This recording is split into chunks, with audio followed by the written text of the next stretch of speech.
this idea of the proto-smiley. Maybe if you can elaborate a bit Yeah. on that. Yeah. So, I mean, obviously, it's become just like such a part of our, vernacular experience, like just moving through the world, and it's just become like very, just such a central part of the way that we communicate, which is like quite reductive, but also there's like a literacy to it that's become really interesting. But I mean, I wasn't necessarily interested in the emoji particularly. However, of course, it's an association that comes to mind when you see the pieces, but kind of a little bit liked the bait and switch of it. Like, so obviously, when circulating images of the works, for example, they sort of get reframed within that space of social media and kind of that kind of exchange. But as artworks, they function very differently.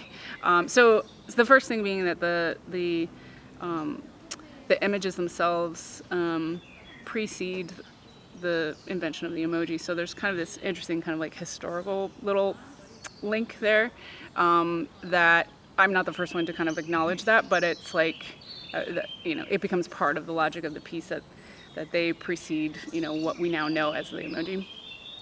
But yeah, so that pain scale, so the initial, it's called the universal pain scale, or sometimes it's called a universal pain assessment tool. They have different names. It's kind of reason for being was to kind of come up with a way to measure, like coming up with a metric for something that is quite universal, but also abstract and very individuated. And so I was kind of thinking about how that fit perfectly in terms of a schema that would kind of present this intersection between something that's like deeply personal and interior. I mean, kind of unreachable on some level, but then something that's really sort of like democratic and generic and kind of like intended to be for everyone. And that's something that is consistent in the work for many, many years, is like trying to maybe locate the pulse of where those kinds of intersections happen in the world, whether it's, this is maybe the first time that I've used like a graphic particularly. Other things have been other forms or other media that I've kind of mined or explored in an anatomical way. And so this is the first time I was really using like a graphic per se, which is also why it felt really relevant to the biennial too. I was like, well, I just happen to be doing this series right now that's like really specifically mining graphic information.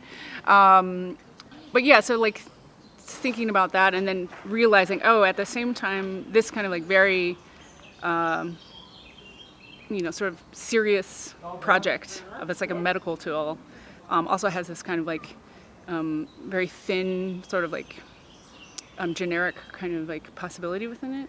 And then for that to have some relation to maybe the way that we just are like communicating daily seemed interesting, because it would bring along with it both this like gaze upon this thing that is very familiar if you've been in a sort of a hospital ever. They're everywhere, or at least in American hospitals are everywhere. But then the familiarity and the kind of like possible misunderstanding of them as emojis, I thought actually was a space that could be an interesting kind of aspect of the work too. And then also to sort of think about them as, as like these like forebears of this thing we use all the time. So that was like another way in which that like universality kind of like would function. So it's a relation. It's not the kind of the locus of the work, or it's not for me like the sort of like theoretical space of the work, but I think that it's inevitably an association that comes to mind.